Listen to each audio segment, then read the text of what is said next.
Broadcasting live from the offices of policebackground.net.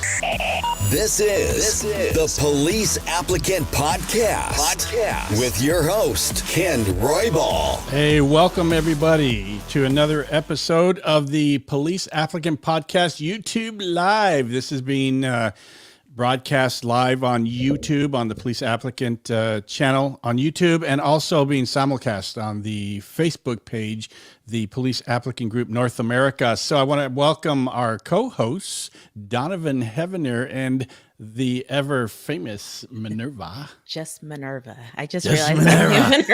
It's like Prince and Madonna, right? Just Minerva. I'm going to a single name now too. If you're watching this online, you can see Minerva's just got one name, and sometimes that's all you need. You know what I learned this week, surprisingly enough, if you haven't gotten enough information about Queen Elizabeth and her recent death, I was looking at it, so how come none of these people have names? Apparently, the British royalty does not have last names, or they don't use them. Yeah, they have them, but they don't use them. Yeah, and it's really kind of weird. But at any rate, if you are listening to this later, this is going to be broadcast or it's going to be a podcast episode as well. This is when we are in the studio on these lives. We'll say hi to people. We'll do all that. Pay no attention to that once we get it broadcast, and you're just listening to the podcast version of it. But I just want to say, hey, Nicholas Rome is here. If you're in the chat, go ahead and say hi. We want to give you a shout out. Nicholas Rome is one of my favorite listeners. I spoke to him on the phone, and we had a very, very good chat. Very cool guy. So Nicholas, good to see you here. And Hey, we're Nicholas. going to do, yay. Hey, it looks like, Donovan, it looks like there was a Lakewood officer. Wait a minute. What is this? Ruling allows retrial for getaway driver and Lakewood police killings to proceed. Did you hear about this? No, I haven't at all. Where so there were four officers that were shot and killed by I can't remember his name. Anyways, this guy goes into a coffee shop in Lakewood, Washington in 2009, shoots dead four police officers. Shoots him dead. Yeah. And he was killed by Ben Kelly of Seattle PD like 2 days later. And apparently he had a getaway driver. Now they're going to get a new trial because, okay, fine. I don't know. Go figure, right? Yeah, it was Maurice Clemens that killed the officers, and then Ben Kelly killed them. The reason I know this is because back in 2010, when podcasts were not even a thing, I did a podcast episode with Ben Kelly and interviewed him about his shooting. It's amazing. He said, I asked him one question. I said, well, what are one of the last things you want to say? Or what do you think was going through Maurice Clemens' mind at the time that you took his life?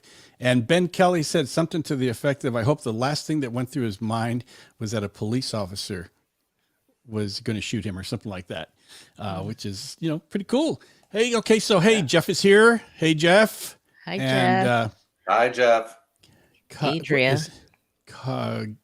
Cogito ergo sum. It means something, right? Oh, Adria. Adria. Adria, hello. It took you a minute, Ken. I know. I'm going, what does that mean? Adria here. But Adria is going to be one of our guests on the podcast. We're going to interview her and get all the questions of every police applicant there ever is. We're going to get questions from her. Remember, if you have a question that you want asked on the Police Applicant Podcast, go ahead and send it to me. I think everybody knows my email by now, right? Ken@policebackground.net. So send it to me, and we'll include your question. Also, if you want to be on this live, go ahead. I'm gonna shoot my phone number in here right now, and you can. There's the number. Go ahead and text me. Tell me you want to be live on the show right now, and then we'll call you. And just text me your phone number. Call. So somebody. Somebody says, "What's your email again?" Oh my gosh, I've said it about 100 times. And so, if you want to be on this show that we're broadcasting right now, go ahead and shoot me a text. We'll call you if you have any questions about what we're talking about, or you have any background questions. Go ahead and give me a holler. We'll get you on an announcement. Yes, Minerva has an announcement. I have an announcement, and I'll probably make it again tomorrow too. But I've received a few requests on IG for people to follow me, but the problem is that they're requesting my personal account, so I have not accepted. Don't take offense to it. I just don't need everybody seeing my personal stuff. But I had a hiking account, and I'm gonna turn it into just an account for all my other non-personal stuff. So if you guys want to follow me on Instagram, you guys can follow me at lady_G as in George 213. So lady_G as in George 213. Lady_G. Yes, because I've got like a few requests, and I'm like, I know I recognize some of the names from that you've mentioned, Ken, but I'm sorry, guys, don't take offense. Some of the stuff is personal, and I don't want people that I don't know to see my personal stuff. And I'm sure you all understand. Well, I get requests a lot on Facebook, but I don't hardly ever go on Facebook anymore. I go on there for the police applicant page, but normally I don't usually accept friend requests, but I pretty much figure they're from the podcast or something. Instagram is the best place to get a hold of me. If you want to follow me, I think you can just Google or just search for me, LA_backgrounds 13. But Eleazar, why are you doing me like that? Why are you doing that? For our podcast listeners, Eleazar says, "Good evening. Happy to watch another live. Hopefully this one is filled with excellent Wi-Fi service, and Minerva does not freeze every 7 minutes." You know what? I actually listened to that episode, like the podcast version today, and I was cracking up. So I was cracking up about it. But that was pretty good. We're not having a heat wave this week, so hopefully the Wi-Fi is working fine. And my volume is okay, guys. You can hear me okay. Everything's not blowing out the speaker. I apologize. The one we did with JJ, for some reason, I don't know what happened, but I moved all my stuff into another room, and the soundboard just did its own thing and just decided to blow out my speakers. I didn't even know it. Minerva goes, "Hey, you sound a little bit loud." And I'm like, I don't sound, I guess not. And then when it came down to, no matter how much I did it in post audio to try and fix it, I was just sounding like I was talking from, we landed on the moon. We just landed on the moon. Like that. It was just terrible. But it's doable. People heard it. We're getting very good reviews from that episode with JJ about LAPD. If you haven't listened to it, go give it a listen. And I also want to mention, I got a text I got an Instagram DM yesterday saying, "Hey, I want to get a hold of Donovan because I want to apply at Federal Way." And I said, "Let me see if Donovan is available." And Donovan, you have some news or anything for us? I do. I've actually just finished, believe it or not, my second week of the Basic Law Enforcement Academy at the Washington State Criminal Justice Training Center. Yes. However, I'm an instructor there. I am not a student. But I like to say I finished my second week. So it's been a blast. Learning what really goes on at the academy. I spent most of my time out in the parking lot helping new students with traffic stops and stuff. So it's been a blast. I really enjoy it. However, I've been receiving a ton of calls from my replacement back at the department, about hiring and recruiting. It's a lot to take on. So I'm still going to be somewhat involved in that, I think, for a while. So please reach out to me. Let me know. We can get you set up over at Federal Way. Oh, very cool. So if you have any questions about the Academy in Washington State, Donovan is a guy. He knows all about that stuff. If you want any information about the Academy, 42 years ago, I'm your guy. So I have a feeling that the academies have changed since then. You don't But say. so let's talk about the topic tonight is the ride along. We get calls all the time in Minerva when we were in backgrounds. The candidates used to ask us, "Hey, can I go on a ride along? How do I go to a ride along?" And I'm like, I don't know. That's handled through LAPD recruitment. We don't really do it. And then we would get different. So it's not handled through the background investigators. I'm sure some agencies are, but I would get different answers. They would say you have to call the division. You want to, or you got to call recruitment, or it's just too big. Yeah. LAPD is just too big, and they didn't have a plan in place for that. Check it out. Look who's here. Christina Parkinson from Canada. She's your neighbor. She's your neighbor up there. My neighbor. Yeah, she is.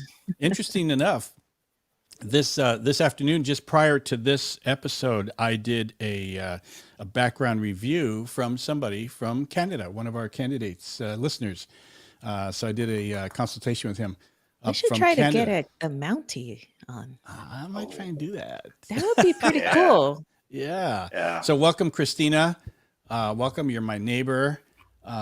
So the ride-alongs. Let's talk about that because the ride-alongs are super important, and not only that, some departments require them, some don't even ask about it, and it's one of the most coolest, exciting parts of applying is the ride-along. When I was applying, I went on one ride-along in Pomona PD. Minerva, but the guy who was in the car who took me on the ride along, he went in a foot pursuit, and I was sitting in the car listening to the radio, and I'm just just sitting there. Were you like, what do I do? I didn't. There's nothing I could do, and then he came back later. But did he come back with a suspect at least? I don't know if they caught him or not. He was an older guy, but he went trucking, poof, out of the car. He's gone. So there are things that we need to discuss about the ride along. Some things to do, like what if you're on a traffic stop? I had a ride along one time with an Explorer, and I just said I'm going to just run this plate just to show you how you run a plate. And it said, and it came back with my unit number.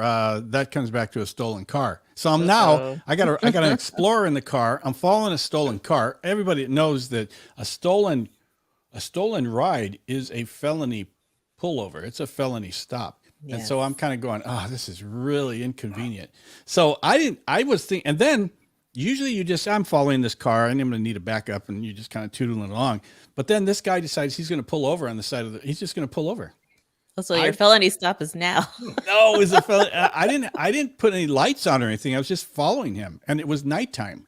So anyways, he pulls over, and my first instinct to the Explorer was I had to pull over, put it in park. I said, "Get down," and I just made her just get down, and because I didn't know what was going on, and I just told the guy, "You just stay there until the other units came," but. I never had that happen. It well. I didn't want her getting killed or anything like that. And so there are some protocols. There are some things. Donovan will be able to help us with that. Minerva, you can tell us your experiences too. But for you guys, and for our listeners too, I'm also interested in Christina Parkinson. We're talking to you.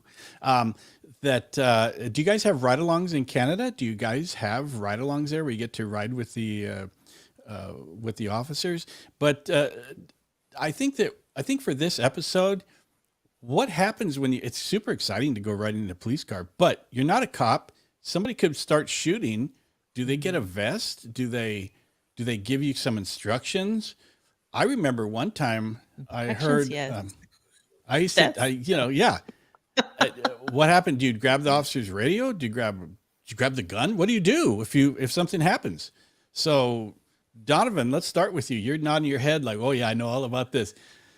Well, yeah, I mean, it's ride-alongs are one of those weird things because you're taking someone out to show them what police work does, and you can all of a sudden just be in the middle of a shooting right away, So, I know when we take ride-alongs with us, we give them a list of instructions, of the do's and don'ts they're made very well aware that if the officer is going on a high risk call that, that they can plan for. If they're like going their lights and siren, they may actually be dropped off at a gas station or something and need to call for a ride because we don't want to take them to certain calls and put them in harm's, in the way of harm. But for the person riding, your officer is going to tell you exactly what to do, what not to do. I've heard of some officers who've said that, hey, if something happens to me, here is where you release the lock on the gun, for the rifle or the long gun that's in the car. And if you need to protect me or protect yourself, this is how you do it. I don't know if I'm that daring to say that to someone who I don't know their training. But some guys do that. Some of the officers do that. So, but again, they'll have, every agency will have a list of do's and don'ts. That's the big thing, and make sure you follow those when it comes to ride-alongs. Yeah. So yeah, at Glendale, when I had people riding along, I know that there was a waiver they had to fill out and sign. I don't recall what the waiver had, if there were do's or don'ts. I remember that. But because you released liability to the city and the department in case something happens to you while you're on the ride along, they're not liable for it. But I would give my ride alongs instructions. I would not tell them how to unlock the shotgun, but I would tell them, I would show them where the emergency button was in case something happened to me. And because it will automatically let dispatch know that you're in trouble, and I would tell them like, hey, just get on the radio and just speak normal, say where you're at, or if you don't know where you're at, like find a landmark and say, I'm near this, gas station, the Chevron gas station near this other location. Like try to give as many locations as possible. Because usually officers know their beat, they know their area, and they'll figure out where you are, right? If it was a hot call, I would tell them to stay in the car until it was safe to come out. They would not get out during traffic stops unless I asked them that it was okay for them to get out. Like if I was going to do a search, but then there was another unit already there, and if it felt like it was safe for them to come out, then I would tell them to come out. I would tell them to ask as many questions, because there you have some ride-alongs who are so quiet, right? They're so shy. And it's like, that's your opportunity. Really, yes, it makes it very awkward, especially if you're used to riding alone, right? Because Ken, we talked about this, like Glendale, we were solo officers. We didn't have a partner all the time. So now you have somebody there and they're like, really, they're like quiet. And it's like, don't you want to ask questions? Right. And so, yeah, I mean, it's kind of like common sense, really, to be quite honest with you. But yeah, I mean, I don't know what other specific questions we can talk about. Well, I would say this, and we'll probably touch it maybe later on in the episode here. But man, there was one day I had a chaplain ride with me. I got like 3 notification calls in one night. That was not a good night. Oh, that you had to for what? The chaplain was riding with me. We had to make 3 death notifications. Oh, I hate those. I got assigned to 3 death notifications because the chaplain was riding with me. Oh, so they said, "Oh, he's in there, he's with her, so let's go ahead and assign this stuff to him." Oh man. Yeah. You bring up a very good point, Minerva, about the waiver, because there's a reason why people find you, why they have you sign a waiver. Yes. They have you. The police departments have you sign a waiver when you go on a ride along, because you could get killed. Because police work is dangerous, and they say you're voluntarily coming on here to go on a ride along. You sign your rights away, and it's dangerous, and so sign here that says you're not going to sue us. Nobody's going to sue us. You know the dangers inherent to police work, and you're riding in a police car, so that's important too. Also, there's a couple of questions I have for you guys. Here, I get to interview you guys. I get to ask questions. One thing I want to bring up is when you talk about getting involved in the ride along, Minerva, about being quiet or being whatever. Yes. There used to be a phrase way back in the day, and we used to call people who were geeked out wannabe cops. We used to call him Mhm. police boy. Oh, that's a police boy. Oh, I never heard that term. Oh, Oh yeah, police yeah, boy. I haven't heard it. And Yeah. so it was one of I don't know what they would call that today. You guys in the chat can help me out with this. Somebody who goes in there and they jump in the car and they go, "Okay, what's that for? Oh, cool. Is that your radio? Oh, cool. Is that the siren?" You know, those kind of guys who like, "Oh my gosh, how long is this ride along going to be?" Those are Well, luckily, like for my agency, if somebody was annoying me, I'd be like, "Okay, we're gonna do a 2-hour ride along, and then I'm gonna take you back to the station, and Yep, then you yep. can go on your merry way." It was really Yeah. up We to always- me to decide how long the ride along was going to be. Yep, and that's what we do. We allow our officers to determine how long it's going to be. So, so you can, Yeah. if you got that one, it can, Oh it can my be a gosh. long 2 hours. You want to see who's here? You want to see who's here? Who's this? That is Miss, if I'm not mistaken, that is Mrs. Steve Gould, Carrie. So I believe that's Gould's gaining ground. So Steve's representing, Carrie's representing Massachusetts, but she would know about this stuff That's too. funny. Is that you, Carrie? Hello, if it is. And I think Steve might be working. But with regard to that, yeah, I mean, I would not go on a ride along because when I have had candidates that apply and the first thing they start talking to me and you're going like, you're a little too into this. You're a little too excited about all this and all that. And to me, that's somebody that's like geeking out and don't go there. You may want to ask your friends before you go on a ride along. Do you think I'm annoying? Do you think if I go and I talk do I ask a lot of police questions and things like that? Or the officers are sitting at their table and the waiter or the server comes up and goes, "Yeah, those badges are really cool. I've always liked your badges," or something like that. You're going, "Oh, geez, man, come on." So those are your police boys to me. Well, I so think Mike Ross gave some good tips here. Mike. I wish I could stay on and participate. Currently at work, I would highly recommend doing multiple rides if you can and ask candidly about training opportunities, leadership, and culture. Those are important questions. We always tell you guys to try to learn as much as possible about the agencies you're applying to. Yeah. And the best people you can get that from are from the people who work there. Yeah. Yeah. So I guess what I'm trying to bring up is when you go in, there's just go in, act professional and ask questions. I mean, one of the most popular subjects with people is themselves. So if you're on a ride along and you ask the officer, you go, "Hey, so, I mean, have you been on a long time? And what are some things that I should know about the job," or whatever it is, the things that a police candidate would want to know about.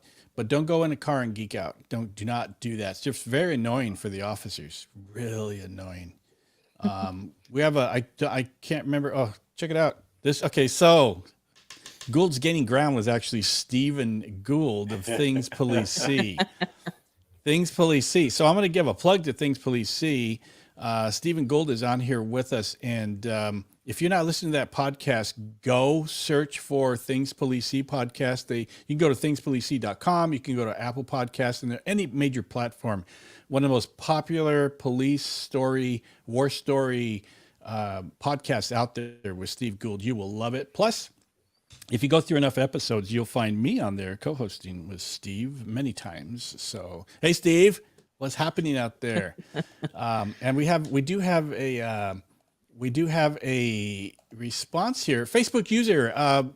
Again, if you don't tell Facebook that we can use your name, we don't know who you are. You come up as Facebook user. So Facebook user said, "I've signed my life away, but every ride along has been determined by the officer. Some have given instructions how to unlock the gun, where extra guns might be, wear a vest, get out of the car, etc. I've rode 4 hours, shortest entire shift." Wow, an entire shift on a ride along. That's a long time. Is that That means the officer liked you. That means the officer liked you. You're not a police boy. You're not a police boy. Right. That's pretty good. And what about that, guys? What about bulletproof vests are very, very expensive, super expensive. And I mean, does the department provide those? We never provided those to our ride-alongs No, that I can we don't recall. either. So you get in the car, and you go, I got a gun, I got a bulletproof vest. Yeah, so let's go. Yeah. Duck. Find cover. So Mike Mayer is the name behind that comment, but he signed his life away and been on a few ride-alongs. But yeah, I mean, that's one thing to consider. I mean, I don't know. I think, isn't it in New York where you cannot legally, as a citizen, you can't buy a bulletproof vest? I didn't know that. I don't know. It might be. I think there's a couple states that don't allow it. Yeah. So I'm kind of curious if you guys are on here and you have gone on a ride along. Well, here's Mike. Mike says the officer gave me an extra one. The extra one. Cool. I mean, that would make me feel a little bit better. And let's see what Steven, things police see. Sometimes officer boot them if the call is too high. Here, stand on this corner. I'll be back. Grab a big gulp. I'll be back. Hopefully I'll be back. Yeah. I mean, do you dump someone in the corner and say, this is too dangerous for you? Mm-hmm. I don't think I've ever had a call like that with somebody in a ride. I will say, okay, so a friend of mine from high school, she rode with me once. She really wanted to go on a ride along, and I said, okay, come on. So she goes and we get a robbery in progress. You know, it wasn't my handle, but you know, by the time I got there, I'm driving around looking for this robbery suspect. And, you know, I'm paying attention to the road. Looking for the suspect. And finally we call it off. And she goes, whew. And she's like, I was really hoping you wouldn't find him. And I was like, what? I go, I'm supposed to find the bad guys. And she was like, I was so glad you didn't find him. Oh my gosh. So it was so funny to me. I was like, wait a minute. My job is to find the bad guys. But then a sergeant got one of our sergeants at the time that same night. She actually got a night that was pretty good to go on a ride along. Because that's the thing with smaller agencies. Like, depending on the night, you know, it could be super busy or it could be super slow, because there are some nights that are slow. And but she got a night that was super busy, and a sergeant ended up arresting somebody for narcotics. So he was like, hey, can you take him to the jail for me, book this guy for me? And it's like, sure. So she got to see the inside of the jail as well. So she got a pretty good, exciting, you know, night of ride along. But once I was done booking the guy, she was like, okay, I think I'm ready to go home. I said, okay. It was too much excitement for her. Hey, you know, I had similar. Oh, good. No, I was going to say, for our listeners, just go ahead and throw it in the comments. Would you like to have a ride along that's really hopping, an exciting ride along, or do you go to a ride along tour because, I mean, you just want to see, you want to check it out. You don't want you don't want to go loud. You don't want the lights on, and certainly not the siren. Do you want want a really mellow ride along? Tell me in the comments what you think. Donovan, go ahead. I'm sorry.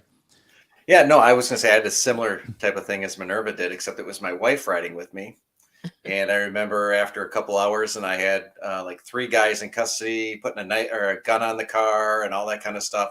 She's like, take me back to the department. I don't want to know what you do ever again. I don't like this. And you get that. You know, I've sent some applicants on ride-alongs, and they'll call me up. They're like, yeah, I'm really not interested in this line of work anymore. So it's important to do these ride-alongs. Yes, but that's a good thing, because, you know, we say here how a lot of people have an idea of what the job is, but don't really know, you know, until you do it. But a ride-along is a good way to get a taste of that and to really have a more realistic, you know, idea of what you're going to be doing when you're on the job or on your shift. You know, like I took my mom on a ride along. So I've mentioned in the past that my mother was not very supportive of me wanting to become a police officer. She really was not supportive of it. And, you know, took years and years, you know, for her, like, because she wasn't supportive of me. I didn't give her a picture of my academy. You know how when you're in the academy, you're graduating, you take pictures? Yeah, I didn't give her one. And for years, she had this blank frame next to my college graduation frame. And one day I asked her, I go, what is up with this blank frame? And she's like, "Oh, that's for your academy graduation." And I was like, "No, I'm not giving you one." I But get a anyway, picture. you know, many years later, she was like, "Well, what exactly do you do?" And I go, "What do you mean? What do I do? I'm a police officer." And she's like, "No, like, what do you do?" And I said, "Okay, well, come on a ride along with me, right?" So I pull this guy over. He's a unlicensed driver.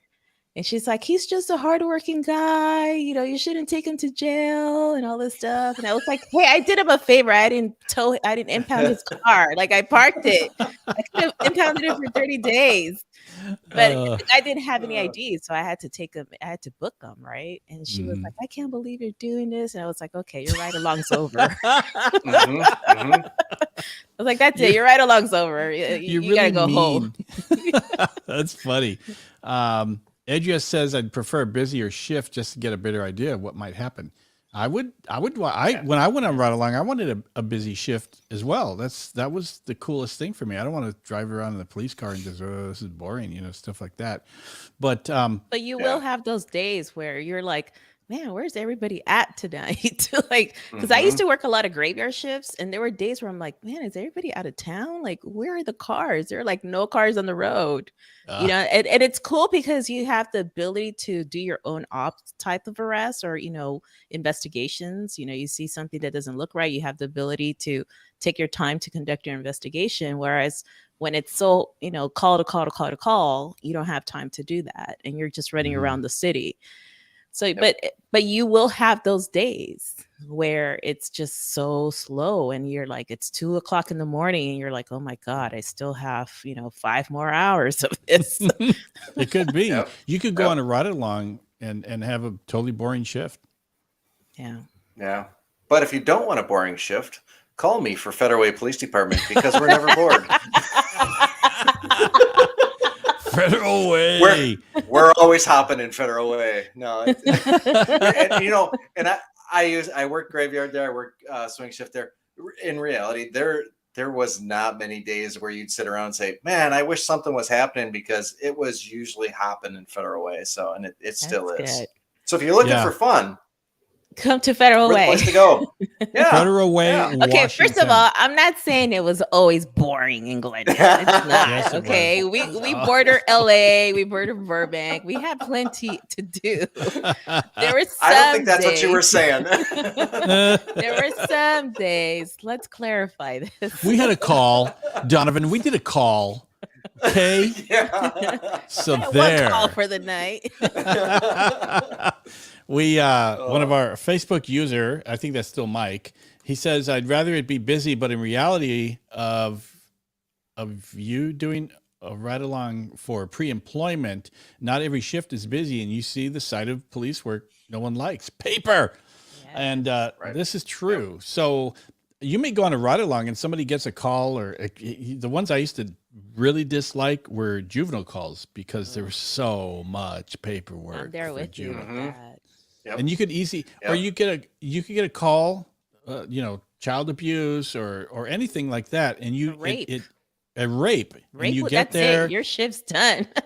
and 5 hours. It takes you 5 hours to do everything. That's the reality That's a of short police work, rape right? investigation too. Yeah. Yeah. So Yeah. you might you might go on a shift where it's not busy, but I think Michael earlier said that go on a lot of them. If you can go on as many ride-alongs as you can, I would go. Yes. Yeah, but also keep in mind right now, there's a lot of departments who've really kind of tightened the ropes on ride-alongs because of COVID.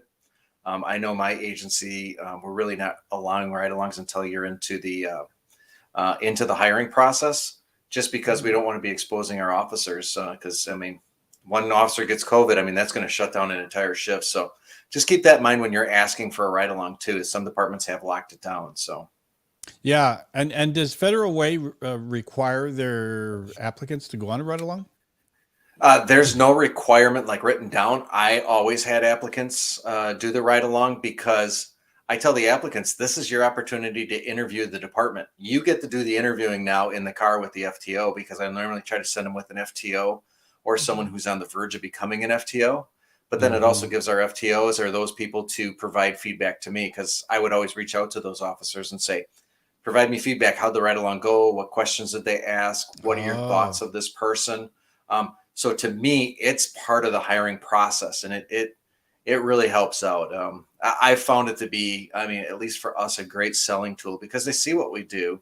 And I always liked them going on. I like them going on a busy shift so they know how busy it can be. But in reality, I like a medium type shift where you get some calls, you get some downtime where they have that opportunity to talk and kind of get a feel for each other so that I get good feedback on the candidate. So if a candidate, if an officer comes back to Donovan and they say, and Donovan goes, what kind of a ride along was that? And they say to Donovan, he's a police boy. No go. No go. Never had anyone say that, thankfully. No, but I will say, go ahead, Donovan. I tell the candidates, hey, have a list of questions. What dying questions you have? I told them, I'm a recruiter. I'm not working the road. You have the questions that the road officers have the answers to. So ask them. They'll be able to give you the answers, the true answers, because they're not trying to be the salesman. I'm the salesman of the department. They're not. They're just going to give you the facts. So get the truth from them. And thankfully, the answers were never different. So. So we have another Facebook user. Facebook users, if you don't get permission to Facebook, we won't know who you are. You come up as Facebook user in the chat. They say, hey, mates. So we're going to say hey to you. You might, if you want to throw your name down there for us. Nicholas Rome, one of my favorite people, he says, busy or slow is fine with me. I love having a conversation and learning as much as I can. I plan to hit up multiple agents to see how different officers work and their policing philosophy. That's a good idea. Yes. That is a good idea. And I don't know how you guys feel about this, but if I was interested in department, I think I would ask them, so how do you like working here? Yeah, I mean, definitely. They're officers. They would tell you. They would tell you. You know, I wanted to add on to what Donovan was talking about, how he asked officers that he schedules ride-alongs with. I had a guy who was disqualified from an agency because he was so salty on his ride-along. And when the background investigator asked the officer how it went, he was like, no, he's not going to be a good fit. And that was it. Yeah. They disqualified him. Yeah. Or non-selected him or whatever, Yeah, non-select. Yeah. That's a good point because you go on a ride along and they think, oh, this person, well, I'm trying to be nice here, but this person is a knucklehead and they're going to be dangerous, or they tried to get on my call. You know, like they were on the job. So that the flip side of going on a ride along is if you're not suited for the job, they can see that by just talking to you. That's why they do oral interviews, to see if you're suited for the job, if you have the answers and things. And nothing will show who you are better than sitting alongside a cop for 8 hours, and they're going to get a good feel for you. So that's a very good. And Nicholas Rome brings up a question. Nicholas thinks like me. This is how tight Nicholas and I are. Because I was thinking about this question. Any tips on attire? Do you think it's agency dependent? I live in a rural area, but I read to wear business attire, which I've never thought of doing. That's interesting. Minerva and Donovan, do they show up in a tux? Do they wear a suit? Do they wear up in slacks and a polo shirt? Or do they go in shorts and flip-flops? I would tell when my friends would go with me, I would just tell them to wear jeans and like sneakers, something if you have to run, you can run in, a nice shirt, like if a guy was riding like a polo shirt, so not necessarily, definitely not a suit. It's just not proper attire to be in patrol. But maybe khakis and a polo and maybe tennis shoes or something like that. My female friends, we don't have khakis, or we do have khakis for girls, but girls don't wear those. Jeans is fine. Girls don't wear those. But I would ask the agency you're riding with if they have a dress policy for ride-alongs, because that would be, every agency is different. Yep, that's the safest way. I mean, we we say like a scaled down business casual, and make sure you're dressing for the weather, because if you're going to be standing outside, whatever, we want to make sure you're comfortable as well. So I say, yeah, I agree with you. Just ask the agency. They're used to the question of what you should wear. So just ask them. It's not going to hurt anything. Yeah. Nick, I would, especially in a rural area, I would call, and if you got that, I would ask them for real business attire. You want me to show up in a suit and tie? That just doesn't seem logical to me. Especially in a rural town where, I don't think it's going to be that much. Even if you were going to ride along in a big metropolitan area, I think a suit is overkill. Yeah. I think I would ask, if like for in this instance, right, it's business attire. Well, what does that mean for your agency? Ask them to give you an example of what that means, because business attire to them might mean khakis and a polo, right? I mean, it's more business casual, but that's what I would consider more business casual. But maybe for them, business attire is just khakis and a polo. So if you're not 100% sure what they mean by what they tell you, ask them further questions or ask them to give you an example of what that means. Yeah, I think that I think business casual, and of course, business casual means something different to different people. But as Minerva was saying, and if you want to wear, I don't know, like slacks and a tucked in shirt, something like that, don't overkill it, because you're going to stand out really bad. You're not even going to look like you belong in that police car. I could totally see other officers being like, "What is up with this person?" That's what I'm saying, man. I'm just keeping it honest.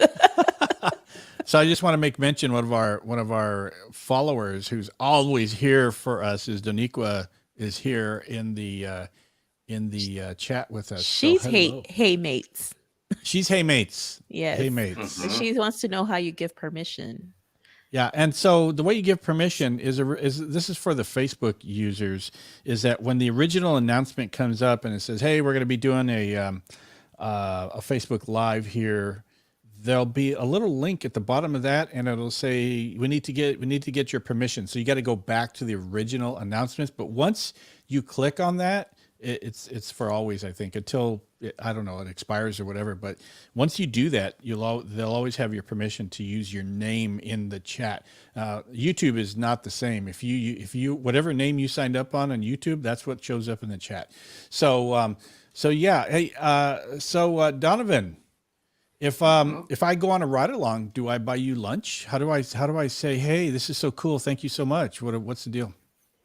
At our agency, absolutely not. You can't buy us lunch. The best thing to do is you just show your appreciation to the officer by thanking them for their time.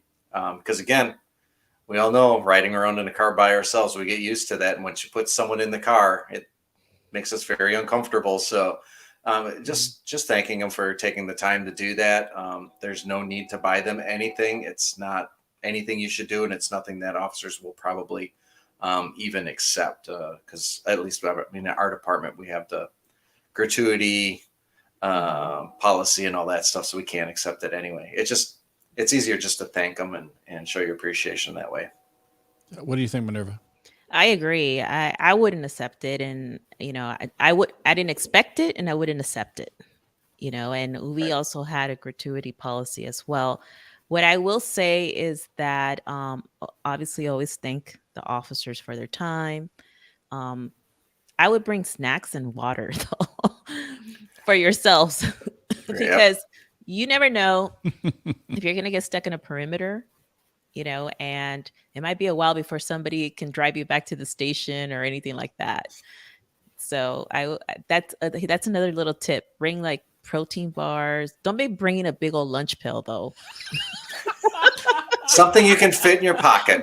Yes. Where can I put my Coleman chest? in your car? But Nicholas says, thanks. I'll definitely get clarification from each agency beforehand. Yeah, I would definitely get a hold of the agency that you're going to go to ride along with and ask them what's the attire, and yeah, that way you don't show up underdressed or overdressed. So guys, what is the What's the protocol for what's your demeanor? Is it, do you immediately jump in the car? They say, hey, I'm going to be taking a ride along. Is it sir, ma'am? Is it yes, sir, the whole thing? Yes, ma'am, the whole time? Are you, are you representing yourself as a candidate? And and what if your officer says, just call me Joe, just call me Joe. And then when you get out of the car and you're in the public and you're the ride along, do you go, hey, Joe, what's the demeanor, guys? That's when I would talk right to the officer and ask him directly, hey, when we're out of the car, how do you want me to address you? Especially if they say, hey, you can just call me Joe or Donovan or whatever. But ask him, hey, when we're out in front of the public, how do you want to be addressed? Because I don't feel comfortable doing that because you're an officer. I'm not. Yeah, I mean, and, again, remember, these are always contacts with the department where you may want to work. So you want to make sure you're respectful to everyone so that word gets around that you're a good candidate. My advice would be, sir, ma'am, until you're told otherwise. And if they do say, hey, I say, hey, just call me Minerva when we're in the car. But when we're outside of the car, you're going to call me Officer Gaines or ma'am. Yeah. You will address me by my title. So, and that's just because, when you're dealing as an officer, we're dealing with people, you obviously you're going to be respectful, but you got to have some level of control over the situation, right? And if somebody's like, hey, Minerva, we're not buddies. I'm trying to do my job right here. And what about when you're around other officers? So you're riding around with this officer for a couple of hours, and now you're pretty comfortable with the officer and all that. And then some other officers come over and you're on a call and they start joking with your officer and stuff like that. Do you joke too? I mean, that's so good, guys. I had a story too. What do you do? I know when you post this on the podcast, people won't see us, but Donovan and I are both shaking our heads sideways as a no. No, you're not one of the groups. No. You haven't earned your spot yet. You're not even a recruit yet. I mean, come on. Yeah. So don't go and say that this guy tried to get in a fight with us and we put a beat down on him. It was so awesome. Just like, no, man, just don't, you're not part of the group. You're not part of anything. And don't insert your 2 cents in the conversations that you have. Just be polite. Even boots or new officers don't get to be part of that group just yet either. No. And they've been through the academy. They're hired, been through the academy, are on patrol, and they don't get to do that with more senior officers. So if they don't get to do it, a ride along definitely does not get to do it. Yeah. Yep. There's an old joke about training officers where the boot gets in the car with the training officer and the boot says, yes, sir. No, sir. And the officer says something like, you don't call me sir. Don't call me sir. And then the response should be, yes, sir. Yes, sir. I will not call you sir. It's always very respectful. And that, here we have, look at this. Steve Gould again. Hop right in there and start posting. Leave it to Steve, right? if you're on a ride along, so anyways, for our listeners later on, Steve decided to chime in. He says, hop right in there and start busting balls. So that's how you do it on a ride along. Steve, we're going to get you a ride along. Yep. That's how they do it on the East Coast, right? The East Coast. Doniqua found us on YouTube. So now her name just shows up. That's awesome. Ilazar has a couple of comments here. Minerva, I'm going to give this one to you. Okay, says I have been applying for law enforcement for about 6 years! ! I will definitely not give up. I truly believe this is my calling and my purpose on this earth. And then he has a part 2. Definitely a ride along can play as motivation to keep pushing towards that goal. 100% do a ride along to see it firsthand and reassure yourself it is truly it's a calling. I agree with that. I agree with you. Yeah. If you're, we say it all the time in the podcast, if you feel like it's your calling, don't give up. And I saw somewhere, and it wasn't related. It was funny. It wasn't related to police backgrounds, but the person was saying, all you need is that one person to say yes. Mm-hmm. And I was talking to a candidate the other day. I don't know if I sent him to a police department's way. And I said, you should apply at this police department because you just need to get your story out there. And if they, all you have to do is get your story out, see if they'll listen to you. And then you just need the person to say yes to believe in you. So that's a very good comment. Steve Gould, are you, I almost feel like we should call Steve and get him on the line here. But I think, Minerva, what? I didn't say anything.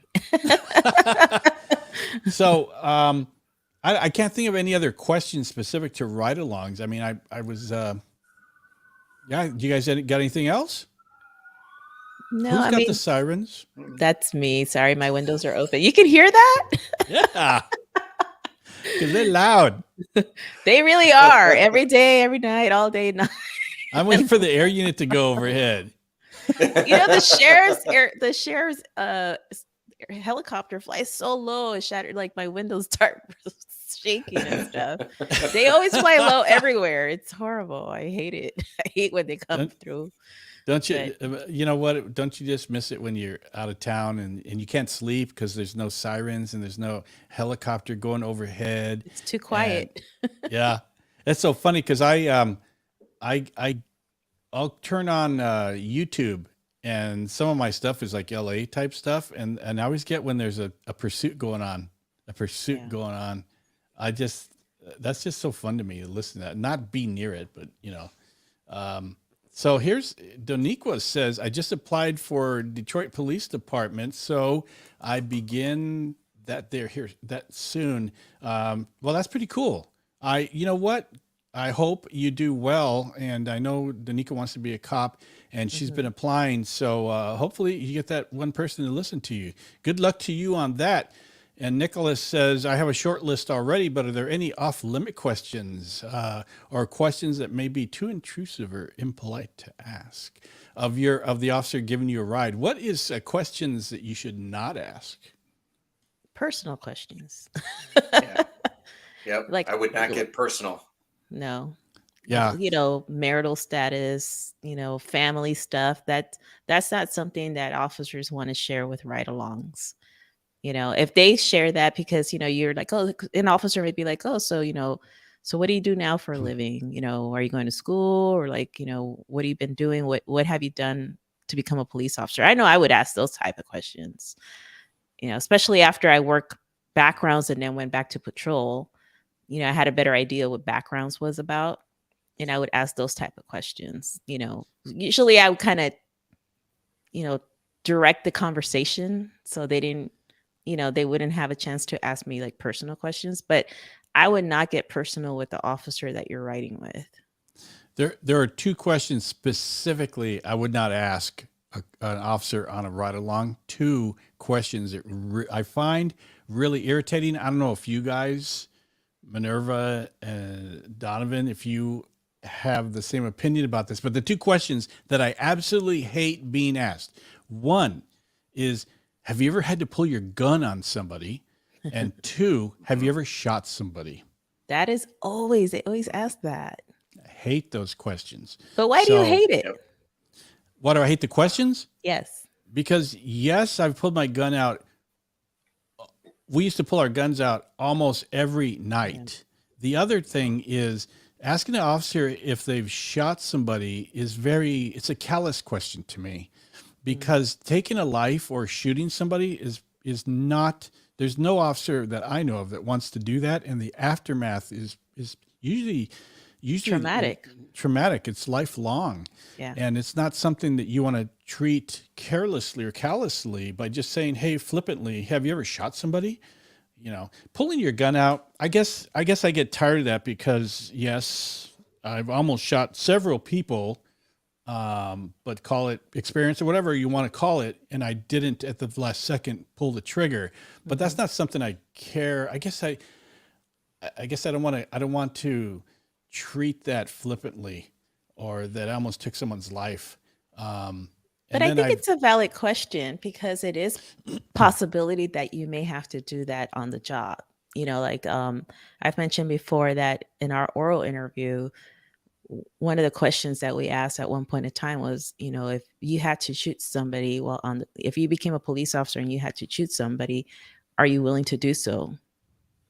And a lot of people got stumped by that question. They're like they never thought about it.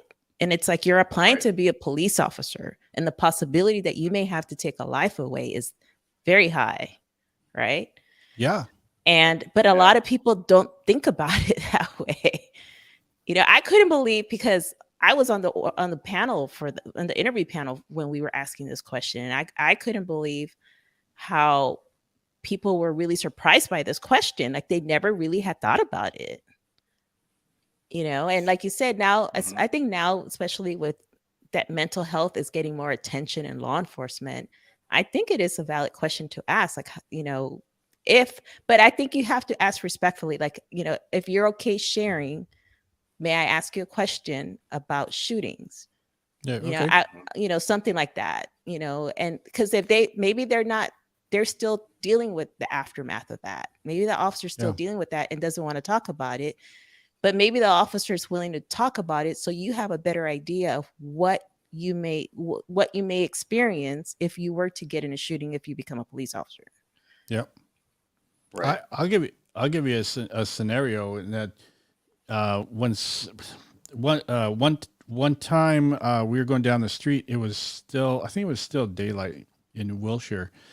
And we were at the corner, and the opposite corner at a gas station, there's two guys. One's chasing another one with a knife, and they're jumping over cars and doing all this stuff. And so we put a backup request out, and then we pulled across the street, and we got out of our cars, and we were on the doors, and we had our guns out, and the one guy with the knife, he was over the other guy, and he was just about to stab him. And we yelled at him. We were just about to shoot this guy. We yelled at him, and he goes, oh no, we're just playing, man. We're just playing. And I was so pissed. Do I like to share that story? I don't know. I guess that story kind of bugs me a little bit, because I was just that close to killing someone who should not have been screwing around like that in public, right? Yeah. So, but I guess after 42 years, having been asked so many times, have you ever pulled your gun? Have you ever shot someone? Maybe to me, I'm over it. But you bring another view to that question. So I might just be old. I don't know. But Donovan, are there any questions? Go ahead. Well, and I'll just piggyback on that, because I was an SRO, and I got asked that question all the time by the kids. Students. Ask that question all the time. Yeah. Yep. And it's the three questions: have you ever pulled your gun out? Have you ever shot anyone? Have you ever been shot? And it's just over and over. So I understand where Ken's coming from. That no, don't ask that question. But Minerva, I see yours as well too. Your point that it is something that candidates have to think about, and in this day and age, we have to start having those discussions with new candidates, so they understand what they're getting in. So I was with Ken. You swayed me to the other side, Minerva. I think it's a valid question to ask. Well, going back to when you got hired, when did you get hired by LAPD? 99. So in 1999 on the PIQ, we used to ask the question, are you willing to take someone's life? That was a question. Then when I got back there to backgrounds in 2006, that was not on the PIQ anymore. That's a valid question. Are you willing to take someone's life? And like I said, so I worked backgrounds for Glendale from 2007 to about mid 2010. And we asked that question during the oral interview because it's a valid question. And I honestly couldn't understand how people who were applying to be police officers had never even given it a thought. Right. Because the looks on their faces was like, they were taken aback, literally. Like, kind of like, I hadn't thought about that. And it's like, but do you understand that the possibility, it's a high possibility you might find yourself in a situation as an officer where you may have to take someone's life away. And are you willing to do so? And you have to think about that because it may have, look, I don't know any officer, or I don't know if anybody that I worked with as an officer that was gun ho and was like, oh, I want to take someone's life away. I have never, ever, and I'm sure you guys are the same, have never heard an officer say, I want to get into a shooting. Right. Never. Right. But the fact of the matter is that we know the possibility is there. And when it happens, we revert back to our training and act accordingly. Right. Yeah. But you have to realize that during that time when you're in an acting period, someone may lose a life, and you have to be okay with that because it's going to happen. I'm not saying that it's not going to be traumatic and it's not going to affect you. I'm not saying that, but you have to be realistic that comes with this job. And if it's not something you're cool with, this is not the job for you. Yeah. And it may be something you might have to deal with at some point. And Minerva brings up a very good point that a lot of people don't think about that. We see, I think that a lot of people are desensitized to it from movies and things like that. Oh, the cops, like shooting at the cops and, oh, you blew them away or whatever. And it's just like it's not like in the movies. It's not like in the movies, because if you shoot somebody, there are months and years that go by when you're still dealing with it. And there's a lot more to it. It's not the last thing you want to do as a police officer is shoot somebody. It's the last thing you want to do, because in America, one of the ultimate authorities that anybody in America has is a police officer who's authorized to take a person's life. And that's not something to take lightly. I'm curious for our listeners who are in the room with us here, is that has that question come up? Have you guys been asked that question about how would you be, what's the question? It's not that would you be okay with taking a life? If had to. Yeah, would you be willing to take a life if you had to? And what are your thoughts on that? But I'm wondering if any police departments really ask that question. Does Federal Way ask that question? So we don't specifically ask that question that directly. There's a lot of agencies now who are using the scenario questions and putting the candidate in a shoot, don't shoot situation. And I can tell you, I've seen a lot of candidates who will come up with everything under the sun, a solution that's not going to work, but will never talk about pulling their gun or even having the thought of shooting someone. Because I think we nobody wants to hurt some other people, right? We're good people, right? We like to think I can only think of like maybe Richard Ramirez was a serial killer who wants to hurt people, right? But overall, most people don't want to physically hurt other people, right? So you would think of everything else, like you said, under the sun, other than having to take someone's life away or shoot at them if you had to, right? But you have to be realistic with yourself. Even if an agency is not asking you that, you need to ask yourself that, because that is such a possibility in this job. What I mean? And the thing is, like, when I was never in a shooting, so knock on wood, I'm so glad that I didn't find myself in a situation where I was close to shooting somebody.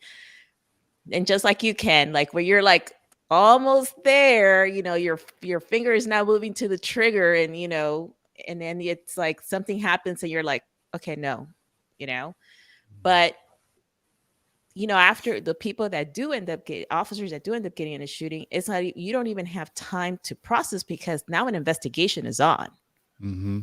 Now you have the DA's office coming in, you got your internal affairs, you got your administratives asking all these questions. I mean, it's going to be hours before you're let go and you finally have time by yourself to be like, oh, okay, process what's happened. Mm-hmm.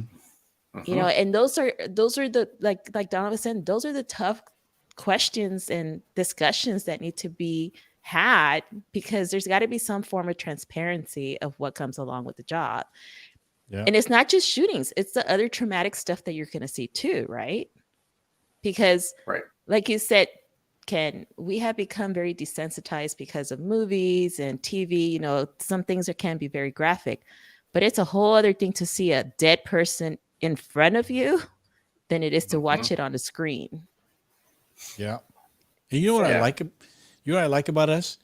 We ask those questions. on this podcast, we ask those questions that people, that candidates don't think about, and it's important. Let's see. Nicholas Rome says, I went through that process before getting a concealed carry permit. I believe we should be thinking about that long before considering a law enforcement career. Anyone at any time may be faced with taking a life. True. And then Ilazar says, yes, I was asked that question in a recent department interview I had. I can say that they don't ask the question that direct, but they do ask you follow-up questions like, okay, then what will you do until you provide that answer that you will shoot and stop in the immediate threat? And that's, you know, they want the answer. They want the answer of what are you going to say? Are you going to skirt the issue? And apparently, according to everything that I've read right here and what you guys are saying, they don't ask you directly. Are you willing to take a life? So that's an important topic. I think everybody needs to think about. Another thing that's really desensitizing people are video games too. Yes. Mm-hmm. Yes. Yep. Yeah. Absolutely. You could kill all kinds of people in a video game. And then if you think, somebody else said something, where was it? I think this might be Mike. He said, I was never asked that question specifically, but I already knew from my prior experience in the armed forces that deadly force is on the table. That's a good way to put it. Right. But what I've been noticing doing the interviews lately, probably over the past year and a half, 2 years, that the military folks that are coming in to interview are having a hard time providing an answer that, yeah, they're willing to shoot someone.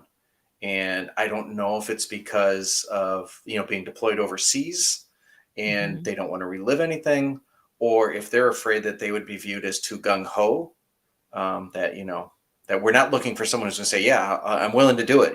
That they might, they might sound too eager, but that's been something that I've noticed with some of the military that's kind of troubled me. And it's not even the ones who are like, who go off and they're like an HR person or something. It's the field troops that are coming back, that sometimes they just have that hard time. And I would love to do a research project on it if I had time, but I don't. But is it possible that in this climate of police, quote unquote police brutality, that are these candidates coming in? Are they kind of afraid to say that the ultimate they would take someone's life if they had to? Is that politically correct? Is that cool to say that? And that's what I'm thinking is they're afraid that that's not what we're looking for. That we're looking for someone who can figure out obviously we're looking for someone to figure out any other way to do it, but still be able to say, if I have to, if that's my last resort, then I have to do it. Yeah, Jeff made a comment. He says a professor during class told us on the LASD, Los Angeles County Sheriff's Department application, they ask a question along the lines, if you are willing to injure or kill someone in the line of duty, if your life or others is in danger. That's an easy way. That's an easy answer, right? Yeah. That's the way it should be worded. Yeah. I think it's interesting it's on an application, though, because it can be pretty cold. No one's just asking you face to face. You can just prepare an answer and write it down. Yeah. That one, I think that's a question. And, and I've done it many times in background interviews, asking people, especially if I had any concerns, just have that conversation with them. Yeah. I think it'd be pretty easy for someone to say, yep, just answer yes to that question if that's really what's on the application. So you want to see their face and you want to see how they're processing that question. Yeah, absolutely. Because giving that, I mean, what kind of emotions are you going to get out of it, as you're talking to them? I've had people struggle saying it, where you can see they're having a hard time. They've thought about it. And I've had one person actually just, no, I don't think I can do it. And I mean, Yeah. we just said, yeah, maybe this isn't the job for you then. Yeah. I mean, just like when I sat on the interview panel, we would see people's expressions, facial expressions, their reaction to the question itself. And, look, maybe it wasn't worded the way I said it. It's been a long time.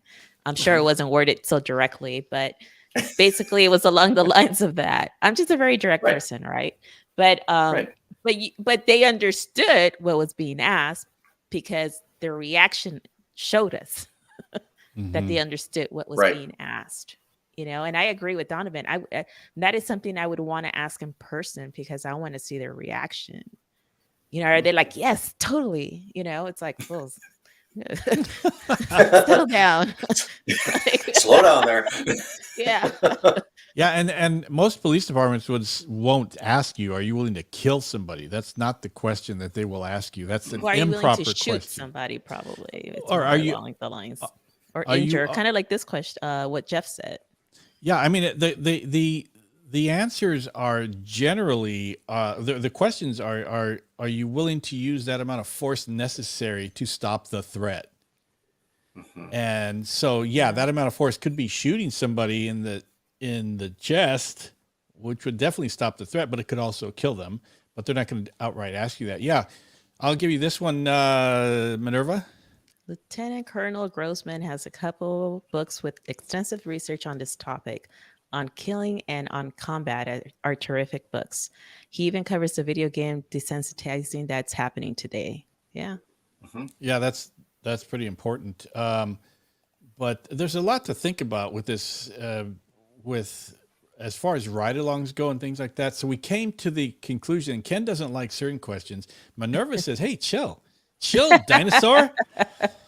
And then Donovan is like, oh, I'm with Ken. No, I'm with Minerva. Minerva can easily sway me. How's that? I mean, you just, those are conversations you have to have, and because it's just realistic to the job. Mm-hmm. Yeah, it's true. Well, I think we've done a pretty good job of exhausting most of the ride-along questions and additional ones. Daniqua says, yes, I've been asked very directly, and I answered very directly, but I also I've thought about it inwardly way prior to applying to various departments. To be quite honest with you, when I applied, I don't know what your guys' answer would be, but when I was applying to be a police officer, I never, ever thought about if I had to take someone's life. It just never occurred to me. I'm sure I was asked in the during the background PIQ, but never thought about it at the time.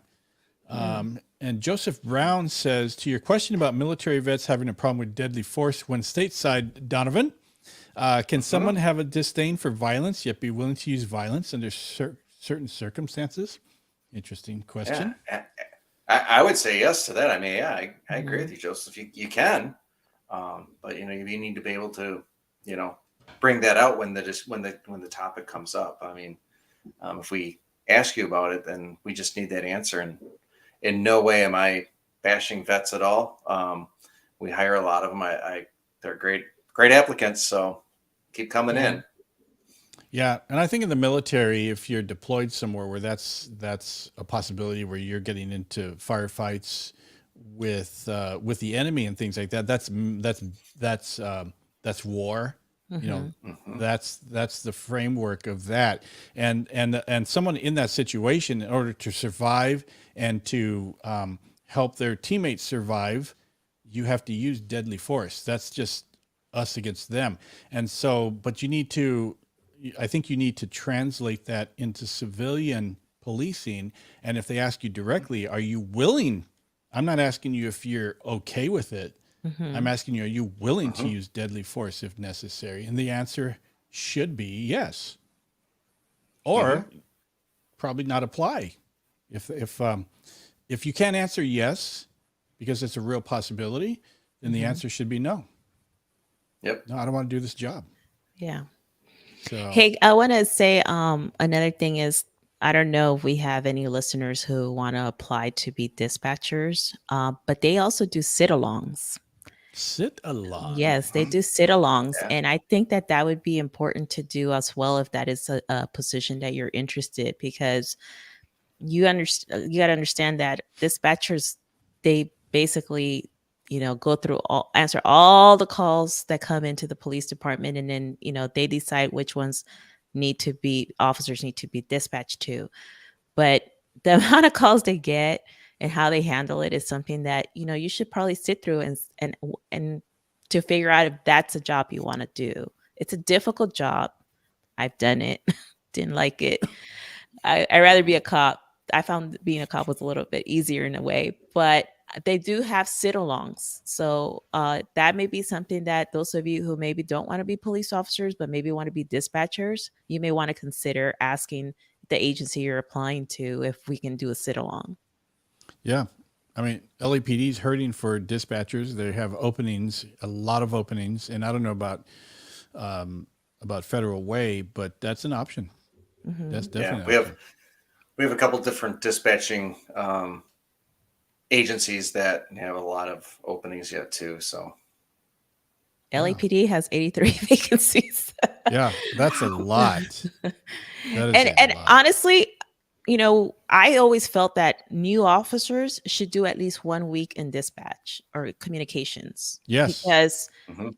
you have to understand sometimes, you'll hear like officers give attitude to dispatchers and, vice versa. But I feel that dispatchers should go on a ride along with officers so they get a better idea of what it's like to be out in the field. Yeah. I think all agencies should be doing that, to be quite honest with you, because it's two different worlds that collide together, Mhm. and you never ever as an officer want to piss off a dispatcher. They will ruin your night. and then they'll ruin your bank account because you have to keep bringing them donuts and extra treats and stuff just to get back on their good side. So Yes, just do it. When they say, "Can you pick up food?" Yes. And Yep. a sit along would be a really good idea because it'll give you an idea of what they go through, and dealing with cops that are jerks on the radio and they don't have anything to do with these calls. They're not like, oh, let me screw over this unit because I don't like them. I'm going to give them this call. It's not like that. They dispatch them as they come, but yet officers can be a little bit abrasive to their dispatchers. But it's not only Yes. not so there's not two types of dispatchers, but at least from my experience in communications, because that's what they call it, or dispatch, you have the ones that are working the radio, and then you have the ones that are taking the calls. Mhm. So you want to sit with both, because the ones that are taking the calls are the ones that are receiving all the calls that come into the police department, and sometimes emergency calls or fire calls that get transferred over to the fire department. So you want to sit with both and get an experience of both things. You would know that the radio dispatchers, man, they got to be fast on their feet all the Yeah. time, because especially when there's a pursuit, they're like, you better know how to type fast too to do that job. Yeah. But I think anybody, especially if you're a newer officer and you're having problems with radio, because we kind of discussed this in our last podcast episode with Ian, right? That sometimes one of the difficult things is just talking on that mic. Talking, Yep. if you have 10 codes, if your agency uses codes or whatever style of talking that they use on the radio, that is a great way to get experience. Sit in that communications. If you have to come on your day off, then do what you have to do. But I think it's a great experience to do that as a new officer, Yeah. and even as someone who wants to apply to be a police officer too, to do it. Yeah. And if you've ever put out that help call and the cavalry is sent, you will know that those dispatchers are your lifeline. Mm-hmm. And you better get a dispatcher that doesn't lose their crap when you are screaming in the radio because something's happening. And they're some of the most professional people. And a lot of people don't realize it. There's a thin blue line. The dispatchers are the thin gold line. So whenever you see that thin gold line flag, those are your dispatchers. They keep you alive. If it wasn't for them, help would never come. Yeah, we did an episode of a dispatcher for LAPD. Her name is Valerie. You guys got to go back. I don't know what episode number that is, but you guys got to go listen to that episode. It's actually a really, really good episode. Yeah, it's I can't remember which. It's in maybe the 10 or below episode. That's a good episode. Yeah, because we got the insight on dispatching from a large agency. Jeff says, I was a police cadet. One of our duties was to handle dispatch at our school campus. You learn a lot about the language they use to communicate with the officers. And you know what's funny? I'm not saying this is funny. I'm saying that whenever you see movies or television shows and they talk like they're talking on the radio, 712, send unit, we're here, open door. Like, who talks like that? Nobody talks like that, man. But in the movies, they try to mimic the dispatchers or the cops in the radio. Nobody talks like that, man. I just want to say that.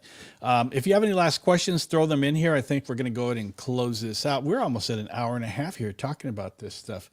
Daniqua wants to say, I recall going through a youth law enforcement academy, and they took us to dispatch. The dispatcher took a call from a young girl who found her mom dead from an overdose. Stuck with me even today. Yes. Yeah, those dispatchers, man, they hear everything. They hear everything. And there's nothing like, 12 midnight, you're sitting there chatting with the other dispatchers. All of a sudden there's a click on the microphone. There's a screaming voice on the other end, and they're saying they got shot. And that they have got to be good. They have got to be good at their job. So I would say that if, like Minerva says, if you're not as interested in police work, but you may want to look into dispatching, that's a tough gig. It is a tough gig. It is, but it's rewarding. Yes. It's very rewarding for those that do it. Because if you think that if you're calling for help and you're an officer and, all your squad mates are coming to back you up, I can tell you that dispatcher is probably 10 times more worried for you than any of the other cops showing up, because they don't know what's going on. They're sitting on that radio and they're waiting for that update. And I've done a little bit of dispatching, but I've talked to dispatchers, and it's a gig I'd never want to do full time. That's rough. Yeah. But rewarding. I did it. I did the calls. I started off with calls, and then I ended up working the radio, and then I would work overtime when I was a police officer there. And that, they don't get the credit. They don't always get the credit they deserve. And it's a very, very hard job, but very rewarding. And yes, it's true. When that officer needs help call comes out, man, those dispatchers, they're like, why aren't they saying anything? Like when the radio is silent, they're hurting inside. Yeah. Oh yeah. Yeah. Yep. Yeah. And they're worried. They're very worried. Yeah. It's a family. They're all, they're all a big family, right? And they all help each other. We all depend on each other. So be good to them. Well, LAPD has a centralized communications division where everything is downtown.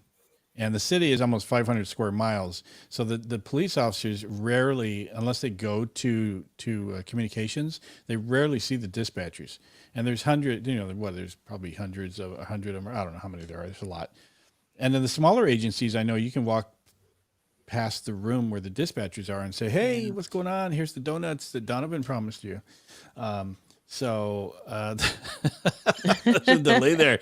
But you can actually talk to the dispatchers and, be buddies with them. So in those types of agencies where you're sitting there, you're friends with the dispatchers, when something happens to you, that's personal. Yeah. That is personal. It's just not a voice on the radio. And they learn to read your voice too. They know when something's not right. They learn to, the tone of your voice, the different tones you have when you're on the radio, on your mic. Yeah. Yeah. Yep. They could tell. So, Well, we've got the last questions that have come in, or last comments. Ilazar says, with this knowledge and resources for us candidates, have a good night, guys. Stay safe. Any last comments, Minerva and Donovan? Guys, just use common sense when you go on a ride along. And if you don't know what to do, ask. The best thing you can always do is ask questions and just follow whatever instructions the officer that you're riding with gives you, because they're giving you those instructions for a reason. And just stay safe. Mind your P's and Q's. Yeah. Yep. Yeah. My recommendation would be is do ride-alongs at different departments, different size departments, big, small, medium, and then find out what interests you. Don't just think, oh, this agency is the one for me, because if you haven't done a ride-along, you may not know. So vary where you're riding along to find out what's going to fit you best. Yeah, and when you go on ride-alongs, go with different officers, go at different times, because one officer's ride-along, that may not be a good representation of that department, because there are some officers that don't like ride-alongs. They don't like having ride-alongs with them. So I don't know if in Federal Way or Glendale, did you guys get assigned ride-alongs, or was there people that knew that, oh, they like taking ride-alongs? For me, it was, unless if they were not my friends going on ride-alongs, then it was like, hey, you have a ride-along today, and it's like, oh, okay. Yeah. Yep. For us, it was basically if it's a recruit if it's an applicant coming through, I was able to assign them who they're going to go with. If it's just someone who just throws in that they want to go on a ride-along, ended up being junior guy in the shift. I have a fun ride-along story. I can't remember what it was. What was it? 1985, probably about 1990. Anyways, and people don't know this. Donovan, I don't think you knew this. I was a LAPD chaplain back in the day. And I did not know that. I didn't know that. You did not know that? No. Wow. I was a chaplain, and we had a separate badge. Secrets. So we had our police badge, and then we had another badge that said chaplain. And then they would call us for funerals a lot of times, because if somebody was unchurched, they wanted people to speak God words at the funeral for the officer that died. And so they would call the chaplains. There were 5 of us at the time. Now there's probably 25 or how many, I don't know. Anyways, they called us the God Squad. LA Times had a story about it. Yeah, they call us the God Squad. And so there was a screenwriter. I never forget, his name was Arnie. Anyways, Arnie wanted to do a television show about the God. They were going to call it the God Squad. Arnie went on a ride along with me for about 2 days, and I don't know what happened to it. The screenwriting thing, it never transpired. But he was a ride along with us, and I was. That was a pretty cool thing. I thought we were going to be famous, but we never were. So you're famous now, Ken. Yes. Earlier I mentioned that a chaplain rode with me, and I got like 3 notification calls on that one night. But I always enjoyed having a chaplain riding with me, because the conversations I would have with them. Mm-hmm. Those were always good conversations. So I really enjoyed that. Didn't necessarily like having to tell loved ones that, a family member had passed, but that's part of the job too. So. Coming from a retired chaplain, I just want to say, bless you, child. Thank you, sir. So, with that, I'm going to thank you guys. I'm going to thank you guys for joining us tonight. Everybody that look at Nicholas. Nicholas says he would pay to see that show, that movie, The God Squad. But thank you guys for being here, Minerva and Donovan, and to everybody that's been here with us throughout this broadcast on Facebook. A lot of them are on YouTube now. I would be on YouTube if it was me. It's just easier. But we will be back. This is going to be on the podcast within the next couple of days. Mm-hmm. And then we'll be back again with the next YouTube Live. If you have ideas, send them to us. We will be happy to talk about all kinds of things, and then have you guys get in on the conversation with us. We didn't have anybody ask us to call them, but for these YouTube Lives, you send me your phone number and we'll put you on the air, and we'll get you in a phone call right live with us. And remember, these are YouTube lives. There is no editing. What we say cannot be taken back. So if that happens, but yeah, let's get you on the line. So thank you guys again, and we will be back soon.